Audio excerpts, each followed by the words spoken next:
Ikaw produk keluarga harapan, membangun keluarga sejahtera, rakyat cerdas, rakyat sehat, kita bangun Indonesia hebat. Warahmatullahi wabarakatuh. Waalaikumsalam warahmatullahi wabarakatuh. Baik Bapak Ibu, kembali lagi kita berjumpa dengan saya Bapak Anam.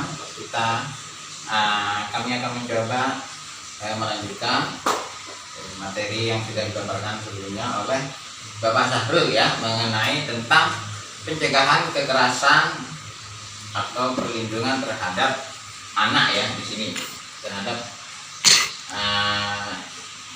anak. Itu yang sekarang yang sedang saya akan coba jelaskan, yaitu pencegahan kekerasan dan perlakuan salah terhadap anak yang masuk kategori anak istimewa.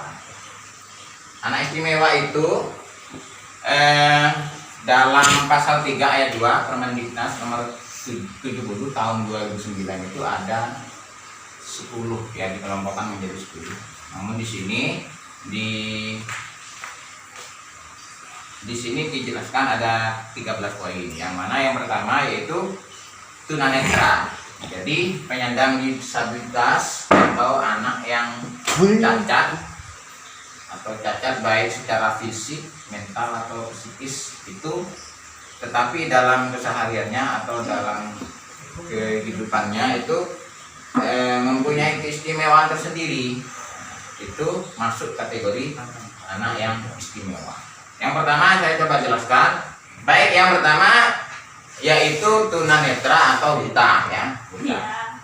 Tapi pernahkah kita melihat di sekitar kita atau misalnya di TV ada seorang anak yang tunanetra atau buta tapi mempunyai kemampuan di sisi lain, seperti misalnya kita pernah atau kita sering jumpai itu di TV, itu ada Hafid itu yang matanya buta tapi itu hafal Quran, Masya Allah gitu. Itu masuk kategori anak yang istimewa, dan itu harus terutama bapak atau ibunya dan juga tetangga sekitarnya itu memperlakukan anak tersebut secara khusus atau secara istimewa.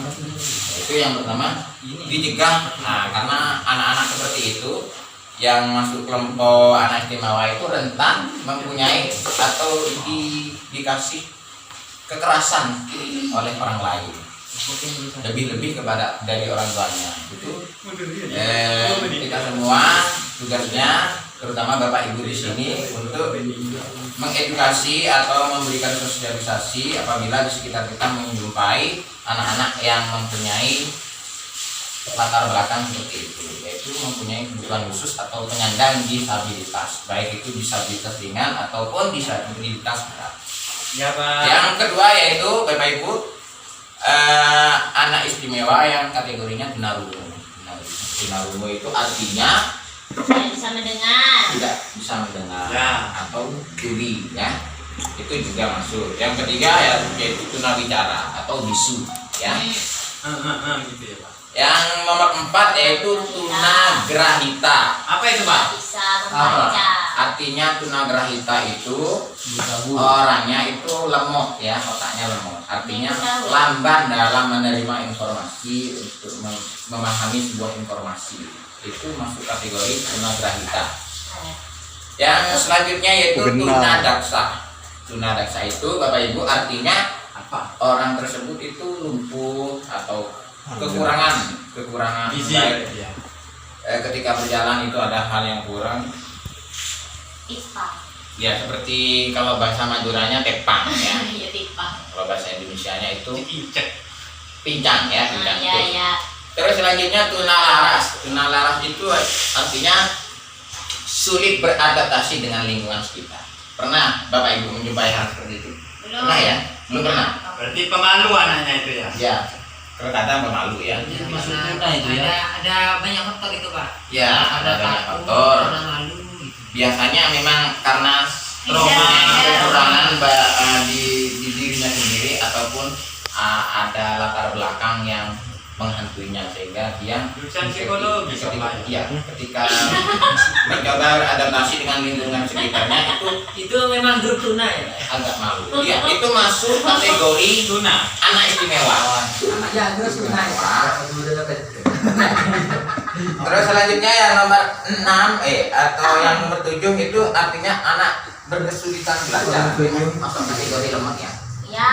Ketika Ada menerima kesalahan materi juga. pelajaran itu terkadang meskipun diulang berkali-kali oleh pendidiknya itu tetap saja itu masuk ke kategori ini. Ya Pak, ya Pak. Selanjutnya yaitu Anak berkesulitan belajar ya Pak. mengalami spektrum autis. Ada yang paham ini autis? Autis. Ya. Ya, Ya autis. autis Pak. Apa autis? Autisme dengan Pak. Ya, istilahnya Seperti punya anak-anak kecenderungan. Ya, terus. meskipun orangnya sudah besar, sudah dewasa secara umur, tetapi mentalnya seperti anak. Ada lagunya itu, Pak. Ya, itu salah satu anak yang masuk kategori penyandang disabilitas ya. Pak, ngerti Pak? Selanjutnya yaitu memiliki gangguan motorik. Ya. Nah, nggak punya motor itu Pak. Gangguan motorik itu, Bapak Ibu, artinya salah 10 syaratnya Ya, ada ya error atau usaha. Salah satu, Pak. Ya, betul. motorik gitu Pak. Ya, betul. Betul itu. Gangguan motoriknya itu. Selanjutnya di sini dijelaskan menjadi korban penyalahgunaan narkoba, obat terlarang. Selanjutnya yaitu nomor 12 memiliki kelainan lainnya. Apa itu Pak? Dan juga ini sama dengan yang nomor 13. Tunanya ganda itu maksudnya seperti Tuna apa? ganda, misalnya Bapak Ibu Ganda campuran. orangnya buta, sekaligus tuli. Tidak memiliki kelainan lainnya itu maksudnya. Ya pokoknya selain dari ini ya. Ya. Mungkin Bapak Ibu belum jumpai di lapangan karena apa itu kekurangan setiap manusia itu macam-macam ya. Siapa? Itu masuk kategori ini ya. Baik Pak. Dan Ya, ya. tugas kita, terutama Bapak Ibu di sini yang sudah mendapatkan materi pada kali ini itu sebaiknya atau selayaknya untuk memberikan pencegahan ketika anak-anak tersebut di sini itu mendapatkan kekerasan baik itu dari orang tuanya Ya, atau Pak, dari ya. faktor eksternal Betul Pak. atau dari faktor lingkungan sekitar. Ya, Terima kasih atas partisipasinya dari teman-teman. Mudah-mudahan tetap semangat yang mendapatkan materi ini.